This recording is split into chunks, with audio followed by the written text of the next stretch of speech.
Mais uma segunda-feira, estamos aqui novamente para falar sobre advocacia extrajudicial. Hoje eu separei o tema especificamente sobre as normas aplicáveis ao inventário extrajudicial. Quero dar boas-vindas a todos e todas que estão ingressando aqui nessa live. Boa noite, Alessandra, Eduardo. Aproveite e já compartilhe com alguém que precisa conhecer os benefícios da advocacia extrajudicial. Boa noite, Jéssica, Ana, Eli Paulo. E eu acabei de fazer um story, porque quando a gente pensa, né? Vai falar sobre normas, sobre lei, que coisa chata. Já fiquei 5 anos, no mínimo, né? No mínimo 5 anos da faculdade, escutando essa conversa de legislação. Não quero mais saber de legislação. Só que você, advogada, advogado, precisa conhecer a legislação. E aqui no nosso encontro de segunda-feira é sempre um bate-papo leve, descontraído. Eu vou também compartilhar a minha experiência sobre as temáticas que nós vamos conversar hoje. Então eu tenho certeza que vai passar, esse tempo aqui vai passar super rápido, você nem vai perceber que a gente conversou sobre legislação aplicável ao inventário extrajudicial. Aproveitando, como é que foi o Dia dos Pais de vocês aí ontem, o final de semana? Deu para descansar? Trabalharam bastante? Digam aí pra mim. Eu sei que Eli Paulo esteve em Vitória, esteve no Sunset da advocacia, que eu vi fotos lá no Clube EP. Mas quem esteve aqui no evento? A Alessandra também falou, foi incrível. Ai, gente, eu não consegui ir porque final de semana foi movimentado aqui em casa, porque é Dia dos Pais, a gente divide, né? Passa o Dia dos Pais com a família de Bruno, um dia, no outro dia com a minha família. A gente também é aniversário do meu pai. Na verdade, o aniversário do meu pai é hoje, mas a gente comemorou ontem. Eu fui pra Guarapari. Daqui a pouco meu pai entra aqui, vocês vão ver ele por aqui. Eu vou falar quando ele entrar, eu chamo ele aqui pra gente dar os parabéns pra ele ao vivo. Jéssica falou que não trabalhou e fez um almoço especial para o marido. Muito bom, Jéssica. Boa noite, Rafael. Rafael, gente, é presidente da Comissão de Direito Urbanístico aqui da OAB do Espírito Santo. Eu sei também que vários colegas daqui ingressaram na Comissão de Direito Imobiliário da OAB do Espírito Santo. Acho que o Eli Paulo entrou, que eu vi lá o nome dele. Sejam muito bem-vindos, e quem tiver interesse, que for aqui do Espírito Santo, tiver interesse de ingressar, participar da Comissão de Direito Imobiliário da OAB Espírito Santo, eu dou o maior apoio. Me chame no direct, a gente conversa, a gente consegue ver se a gente consegue nomear. A Jéssica falou que não conseguiu passar o Dia dos Pais com o pai dela, porque ele mora em outra cidade.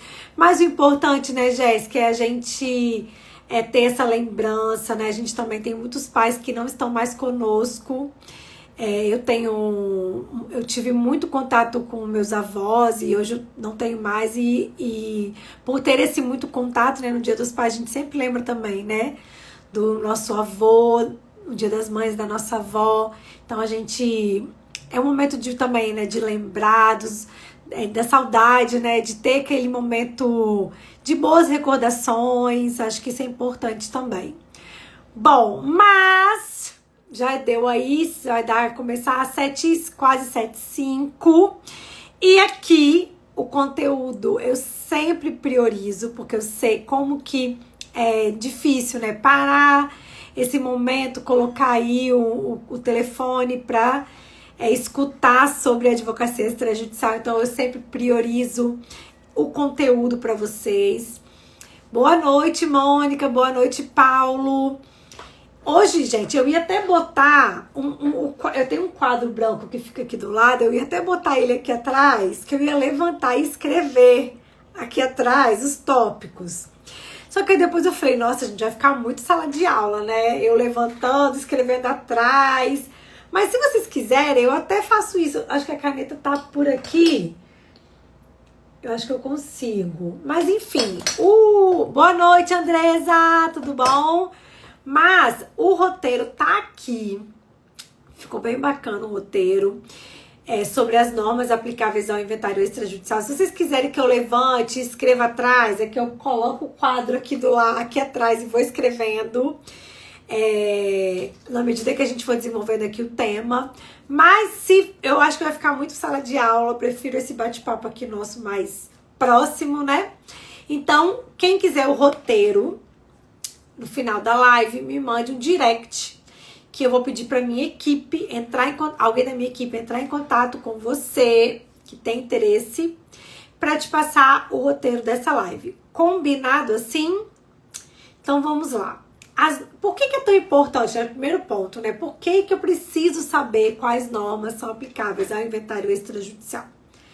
Porque quando você se depara com, obviamente, um caso concreto de inventário extrajudicial e começa a estudar os detalhes para buscar a solução para aquele inventário extrajudicial, você tem que saber qual vai ser a fonte de pesquisa, aonde você vai pesquisar para buscar a solução para o seu caso concreto.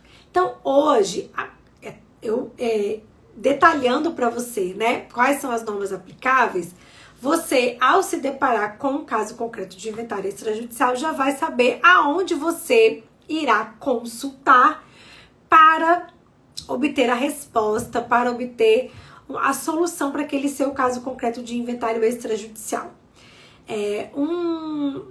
Acho que tem umas 2 semanas eu recebi uma mensagem, acredito que foi lá na comunidade Domínio Extra, uma pessoa perguntando se no inventário extrajudicial era feita a partilha dos bens. Olha como que a desinformação se propaga muito mais rápido que a informação. E como que nós, que estamos sempre buscando informação, buscando atualização, buscando conhecimento, precisamos exercer aqui nas redes sociais o nosso papel de levar informação correta para as pessoas. E aí eu chamei essa pessoa que botou essa pergunta na comunidade, chamei ela no privado, e ela falou assim, não, é porque tem uma amiga minha que recebeu uma informação de que para fazer uma partilha, ela precisaria de ir para o Poder Judiciário, que o inventário extrajudicial não resolveria o problema dela do inventário, porque no extrajudicial não é feita a divisão dos bens. Gente, nessa hora eu cheguei a arrepiar, porque eu falei, meu Deus, quem está passando essa informação para essa pessoa? E aí eu expliquei como é que funciona o inventário extrajudicial, que o inventário extrajudicial ele substitui o formal de partilha, ou o que for feito no Poder Judiciário é feito no extrajudicial, a partilha mesmo dos bens. E, enfim, esclareci todos os pontos. Então, como que a gente precisa... Aí, ó, o Eli Paulo colocou, já me perguntaram isso também. Como que a desinformação, ela anda... Ela anda não, né? Ela corre muito mais rápido e a informação, às vezes, vai mais devagar. Então, como que é importante a gente propagar esse conhecimento para quem está ao nosso redor e, consequentemente, a gente propagando conhecimento, as pessoas vão nos reconhecer como especialistas e como conhecedores daquele assunto e a nossa advocacia vai rodar. Bom, especificamente sobre microsistema legal do inventário extrajudicial, eu fiz até um post na semana passada com um desenho bem bacana. Se você não viu, depois você olha no meu feed com todas as normativas que nós vamos tratar hoje. Ó, a Andresa colocou muita desinformação disfarçada de informação. Vejo muito isso. Pois é, Andresa, a gente tem que estar sempre atento, né? Atenta e lutar mesmo contra isso. Bom, o primeiro ponto que a gente tem que esclarecer aqui, né? A premissa que a gente tem que fixar aqui é o seguinte. No que tange ao direito material, a norma aplicável será a norma da data do falecimento da pessoa. E aí eu vou dar um exemplo daqui a pouco, mas só pra gente perceber aonde que isso está regulado. Isso está regulado lá no artigo 1787 do Código Civil, que fala especificamente que regula a sucessão e a legitimação para suceder a lei vigente ao tempo da abertura daquela. E quem já estuda direito sucessório sabe que a sucessão ela é aberta no momento do falecimento da pessoa. Então, faleceu a pessoa, no que tange ao direito material, tira foto daquele momento ali e aquela legislação de direito material que será aplicada. Então, nós podemos ter casos, hoje, por exemplo, de um inventário tramitando, que você vai aplicar uma legislação que já está revogada. Como? Vamos dar um exemplo aqui prático. Vamos supor que a pessoa faleceu lá no ano 2000. No ano 2000, antes do Código Civil, obviamente, de 2002. Então, a pessoa faleceu lá em 2000 e o inventário, no nosso caso aqui, inventário extrajudicial, não foi iniciado. Nesse caso, a pessoa agora te procura e fala assim, olha, minha mãe faleceu lá em 2000, ou minha avó faleceu lá em 2000, e eu quero agora iniciar o inventário e vamos fazer o inventário extrajudicial. Você vai olhar para o direito material do Código Civil lá de 16, porque o direito material é aquele vigente na data do falecimento. Já no que tange ao direito processual, a gente vai aplicar as regras atuais, porque o procedimento vai tramitar hoje. Então, firmamos essa premissa. Vanessa, e no que tange aos herdeiros? Herdeiros, você vai olhar o quê? Os herdeiros vivos na época do falecimento. Então, quando aquela pessoa faleceu em 2000, como que funcionava, como que estava, né, a situação dos herdeiros dela? Quais eram os herdeiros que estavam vivos naquele momento do falecimento? Perfeito? Base legal 1787 do Código Civil. Então, firmada essa premissa no que tange a aplicação da legislação de direito material, nós vamos... antes de pular para o Código de Processo Civil, que eu vou falar dos artigos especificamente do CPC, tem mais um detalhe que eu queria que você se você está anotando, ou que você, se você tiver depois assistindo, anotando, ou que você quiser receber esse roteiro, me mande o direct. A súmula 112 do STF fala sobre o ITCMD. O ITCMD também vai ser o ITCMD da época da abertura da sucessão, e a fundamentação está na súmula 112 do STF. É claro que aí a gente sempre, quando a gente entra em ITCMD, é uma loucura. Quem tá lá com a gente no Clube IEP, a gente já fez encontros específicos sobre ITCMD, e é sempre uma polêmica, porque a Secretaria da Fazenda ela vem trazendo, né, uma tributação, principalmente no que tange a base de cálculo, que é o valor dos bens, aplicando o valor atual, e aí há aquele embate com o fisco. Por isso que quando a gente se depara com uma família, a advocacia Schaffer escreveu aqui, muito boa live, obrigada! Por isso que quando a gente se depara com uma situação de uma família falando assim, não vamos fazer inventário não, deixa pra lá. E aí esse deixa pra lá vai passando 1 ano, 2 anos. Quais são os gatilhos que você pode utilizar para trazer essa família para que ela inicie um inventário extrajudicial? Esses gatilhos a gente trabalha lá no IEP, inclusive foi até uma dúvida de uma pessoa recente lá no Clube IEP, que é nosso grupo fechado, só dos nossos alunos e das nossas alunas, e a gente foi trazendo vários gatilhos para pessoa utilizar, né, com esse potencial cliente para iniciar o inventário extrajudicial.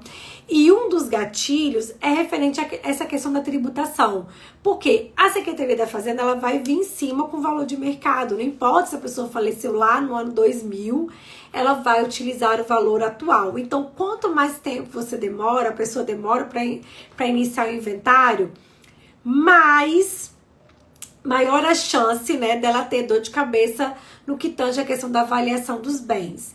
E também, outra situação, é óbvio que como é que eu vou colocar assim, a situação familiar, a conjectura, eu ia usar a conjectura, mas eu falei, nossa, que palavra, né? Mas a conjectura familiar, ela vai ficando mais complicada. Porque tudo bem, os herdeiros vivos lá em 2000, que é o nosso exemplo que a gente está usando, né? Lá em 2000. Só que aí depois houveram outros falecimentos. E aí você não vai ter mais, você vai precisar ter contato com os herdeiros daquela pessoa que vai receber, né? Os herdeiros do herdeiro. E a comunicação vai ficando mais difícil, porque quanto mais gente envolvida, mais difícil a comunicação. Então, outro gatilho também interessante de você utilizar. Se vocês quiserem, a gente pode até fazer uma live só sobre gatilhos, que é bem interessante também. Então, premissa fixada no que tange ao tempo, né, da legislação. Qual é a legislação? De que ano a legislação eu vou aplicar? A gente já afirmou essa premissa. Vamos abordar agora os artigos do CPC. Pessoal, se quiserem que eu volte a algum tema, algum tópico, coloque aqui no chat que a gente volta e repete sem qualquer dificuldade, ok? Vamos lá. No CPC, o que eu tenho que destacar com você? Que é interessante e que também se diferencia do inventário judicial. O artigo 610 do CPC, ele já elenca de cara os requisitos que você precisa conhecer para realizar o inventário no extrajudicial. É claro que quem está com a gente no IEP tem uma aula específica de como driblar os requisitos que estão previstos no 610 do CPC. Por quê? Se você for ler o CAPT, por exemplo, né? Já começa assim: havendo testamento ou interessado incapaz, proceder-se ao inventário judicial. Aí, parágrafo primeiro. Se todos forem capazes e concordes, peguei um caso que os herdeiros não estão concordando. Peguei um caso que os herdeiros não são capazes, vou ter que ir para o Poder Judiciário. Mas, se você tiver já assistido a aula de como driblar os requisitos do inventário que estão previstos em 610, você vai saber como permanecer no extrajudicial. Então, 610 você tem que conhecer e também tem que conhecer como os instrumentos para driblar esses requisitos legais para que você possa fazer no extrajudicial. Ok? Além de 610, a gente tem o 611, que traz o prazo para ingressar com o inventário, e aí o inventário extrajudicial. Fala especificamente que o processo de inventário e partilha deve ser instaurado dentro de 2 meses a contar da abertura da sucessão. A abertura da sucessão é o falecimento da pessoa. Então, a pessoa faleceu, você tem 2 meses para iniciar o inventário extrajudicial. É claro que quando a gente pensa em prazo, já pensa em penalidade, e muitos estados estabelecem multa caso você não observe esse prazo, como por exemplo o estado aqui do Espírito Santo. A gente tem uma multa lá na lei do ITCMD, que se você não observar o prazo, os herdeiros vão ter que pagar. Então, importantíssimo você conhecer o prazo, e quando a pessoa te procura e esse prazo tá para vencer, você tem que considerar essa urgência, porque você vai ter que parar tudo para atender essa família. Então, você tem que considerar essa urgência no momento de fixar os seus honorários advocatícios. tema honorários é tema delicado, né? A gente já falou bastante sobre honorários aqui no Insta. E eu amo falar sobre honorários, que realmente é algo que mexe comigo ainda, assim, 20 anos de advocacia e mexe com a gente. Mas é um tema que eu amo falar, é sensível, eu gosto de desenvolver. Lá no IEP, dentro do Mapaim, você que tá com a gente já conhece todas as variáveis que você precisa dominar para precificar de forma correta e não pagar para trabalhar. Então, superado 611, vamos para o 617. Esse 617 é muito maravilhoso. Por quê? O 617, ele traz uma ordem legal de nomeação de inventariante. E se você for para o Poder Judiciário, é essa ordem do 617 que você vai ter que observar para realizar a nomeação de inventariante. Agora, na advocacia extrajudicial, você está livre. No inventário extrajudicial, você não precisa obedecer à ordem do 617. Já te contaram isso? Você que ainda não exerce a advocacia no extra, já sabia dessa grande possibilidade? Você pode nomear até terceiro como inventariante e você pode nomear mais de um inventariante. Vamos supor que um filho entenda muito da fazenda, o outro filho entenda muito do comércio. Então você pode nomear mais de um inventariante para exercer os atos de administração ali dos bens do espólio. Olha que maravilha. Mais um detalhe do CPC, que é a primeira normativa que a gente está mergulhando nela, né? É o artigo 48 do CPC, que fala especificamente sobre competência do foro para o inventário judicial. Agora, no extrajudicial, você, se for lavrar uma escritura física, pode escolher qualquer cartório de qualquer lugar para fazer a lavratura dessa escritura de inventário e partilha. Olha como que no extrajudicial você vai poder exercer sua advocacia com muito mais liberdade. Percebe isso?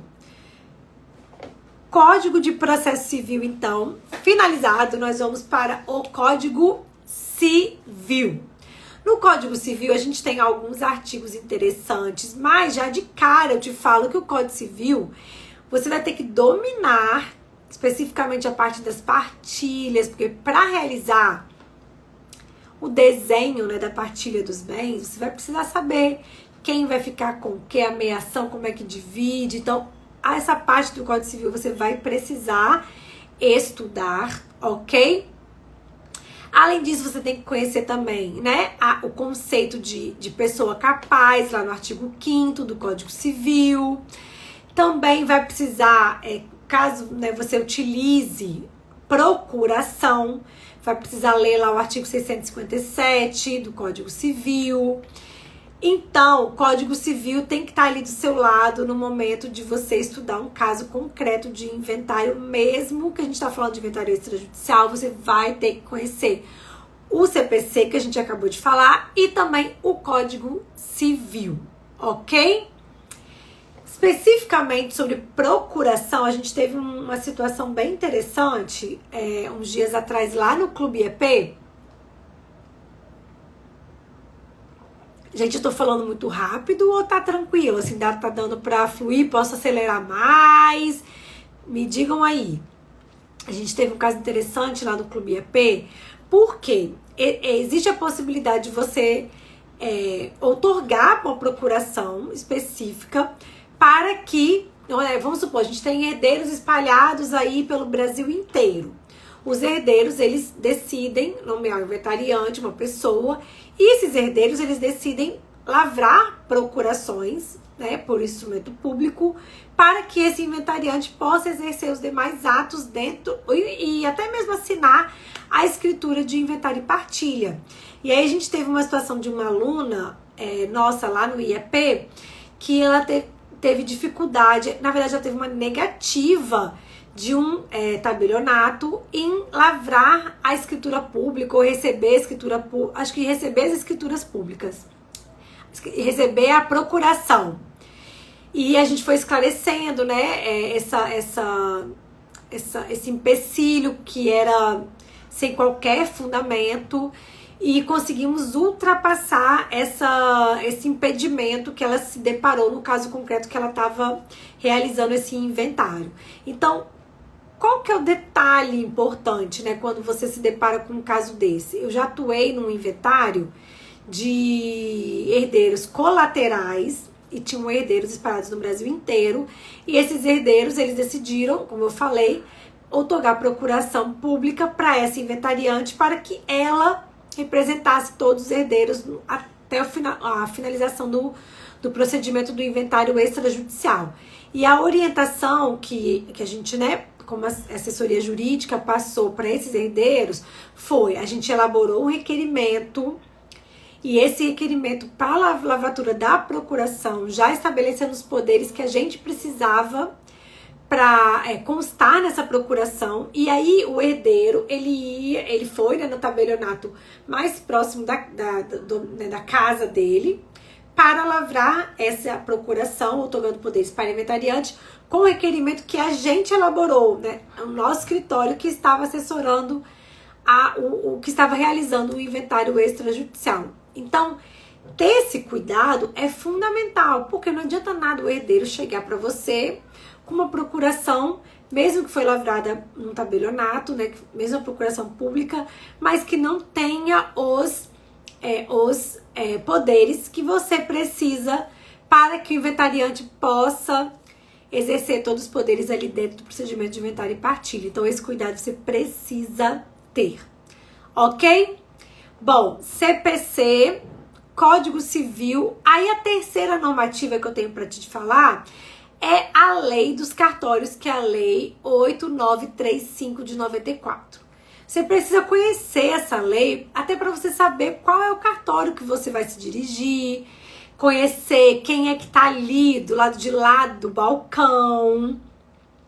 Então, conhecer essa legislação também é muito importante para você que vai atuar com o inventário extrajudicial. A próxima normativa é a Resolução 35 de 2007 do CNJ, que é a norma que trata tudo do inventário extrajudicial. Ela que vai trazer ali o procedimento, enfim, você tem que conhecer todos os detalhes dessa resolução. Não adianta você falar assim, eu dei uma olhadinha, ou eu sei que ela existe, negativo. Conhecer os detalhes da resolução 35, fundamental importância. Na verdade, antes de realizar a consultoria jurídica, antes de começar a atender o cliente, você tem que parar e ler a resolução 35, porque senão você está correndo sério risco de passar uma informação equivocada para o seu cliente. Então, a resolução 35 do CNJ, fundamental a leitura, porque senão você não vai ter informação. E detalhe que resolução 35, eu vou fazer um desafio aqui, quem tá aqui comigo. Você que de repente acabou de formar ou já formou tem bastante tempo, assim, tipo que nem eu, você, tenho certeza que nunca tinha ouvido falar de resolução 35 na faculdade de Direito, porque na faculdade de Direito a gente não estuda como exercer a advocacia no extrajudicial. Então, muitas vezes a gente se depara com colegas que acabaram de terminar a faculdade. Nossa, eu sei tudo de inventário, eu acabei de sair da faculdade, estudei para a prova da OAB, sei tudo de sucessão, Código Civil, tá aqui na ponta da língua. Só que a pessoa nunca leu a resolução 35 do CNJ. Então, posso falar para você que essa pessoa não conhece os detalhes do inventário extrajudicial. Porque falar que conhece de inventário extrajudicial sem ler a resolução 35 é furada. Resolução 35 CNJ, fundamental. Bom, a próxima normativa é o provimento 149 do CNJ, que instituiu o Código Nacional de Normas. Ah, Vanessa, se a gente tem um Código Nacional de Normas que fala do extrajudicial, por que a gente tem que ir na Resolução 35? A Resolução 35 não é antes do provimento de 149? Então, a Resolução 35 não está dentro do provimento de 149? Negativo, ok? O provimento de 149, ele reuniu muitos atos do CNJ, ok? Trouxe uma certa uniformização para alguns procedimentos, mas o inventário extrajudicial a gente ainda continua na resolução 35, ok? Inclusive, é bem interessante porque o ano passado, quando eu estava lá no congresso do Ibradim, foi justamente em agosto do ano passado, e o provimento 149 saiu foi publicado dia 30 de agosto de 2023. Então, quando a gente estava lá no congresso do Ibradim, a gente teve um painel com uma juíza do CNJ e ela trouxe a notícia do provimento 149. Ela falou, nossa, o Código de Normas Nacional tá saindo do forno, vocês aguardem que vai sair. E a gente ficou assim na maior expectativa de ser essa uniformização mesmo, né, de todos os procedimentos, para acabar, de repente, com o Código de Normas dos estados. E aí ela deu a notícia, assim, um balde de água bem gelado, assim, em cima da gente, porque ela falou, olha, o Código Nacional de Normas tá vindo, tanto que saiu no dia 30 de agosto do ano passado, só que nós vamos continuar com os códigos de normas dos estados, não tem como o CNJ abarcar uma uniformização nacional, porque os estados, eles têm certas normativas específicas. Então, apesar da gente ter, né, o provimento 149, o próximo tópico da próxima normativa são os códigos de normas dos estados. Apesar da gente ter o Código de Normas Nacional, do CNJ, ainda precisamos conhecer e estudar o Código de Normas do estado, do ato que você vai praticar no caso do inventário extrajudicial. Então, se você já estudou o caso concreto, já definiu a competência, lembrando que lá no provimento 149 você vai encontrar a normativa específica para a prática dos atos eletrônicos. Então, se você vai realizar o inventário extrajudicial pelo e-notariado, vai estudar as regras de competência do provimento 149, porque senão você pode estar praticando um ato em algum local que não possui competência para isso, ok?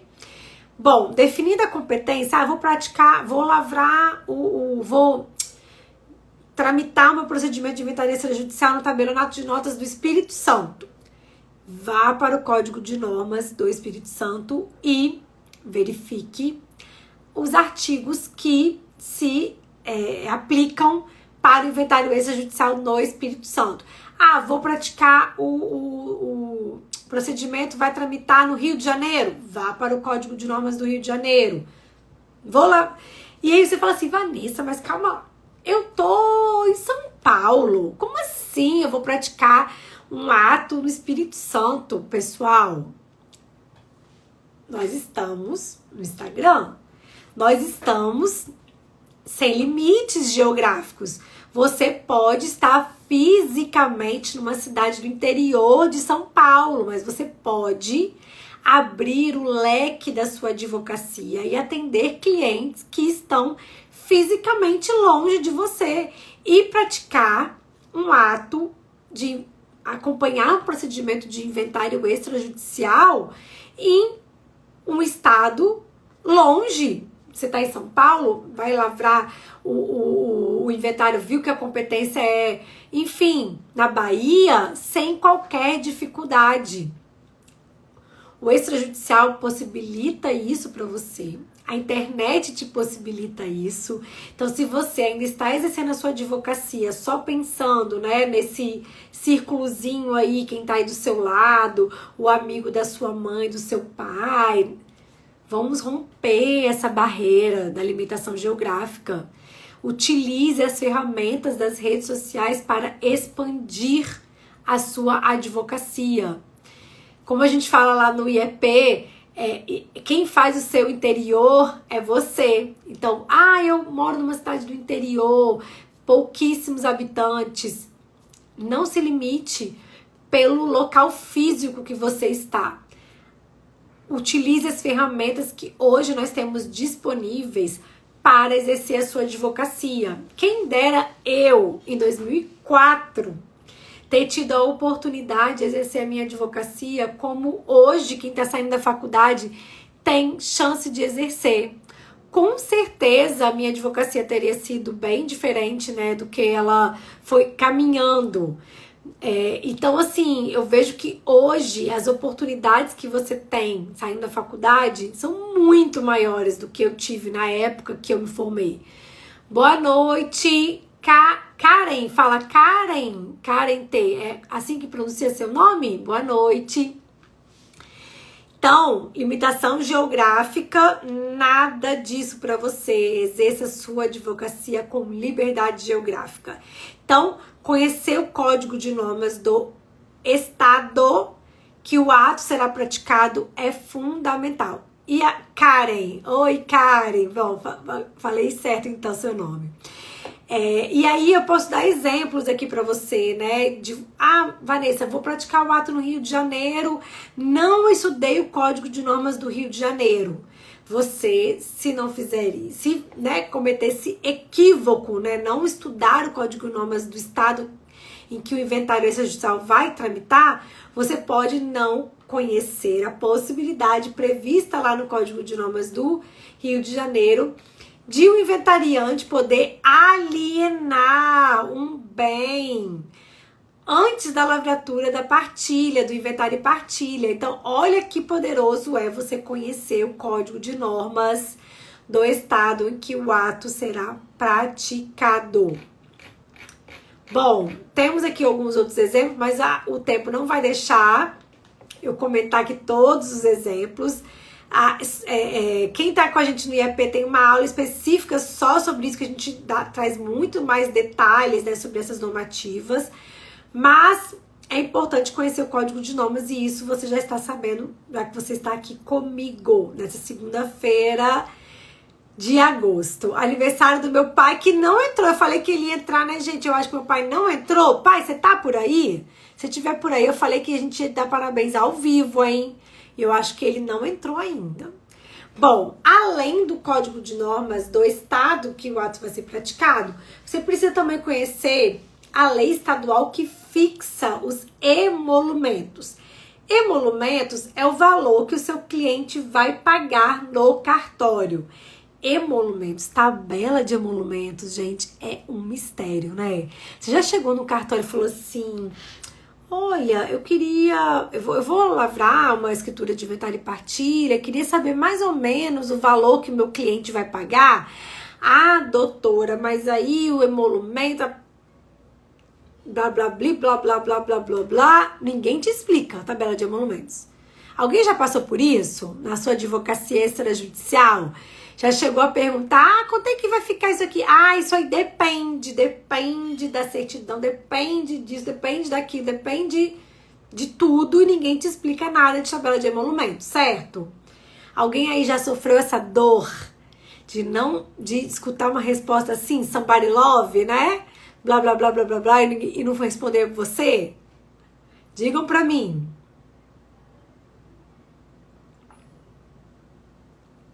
Mas aí eu tenho uma solução para você. Solução tabela de emolumentos. Eu vou falar, eu adoro dar spoiler, né? Quem é aluno da gente lá do IEP sabe muito bem que eu amo dar spoiler. Eu falo mesmo antes da hora, porque eu não me aguento aqui. E a gente vai ter uma imersão tabela de emolumentos, tá? Emolumentos do Espírito Santo. Se preparem. Nós vamos lançar em breve, vamos lançar mais detalhes, colocar o dia especificamente. Eu e Nelisa Galan estaremos juntas para desvendar a tabela de emolumentos do Espírito Santo.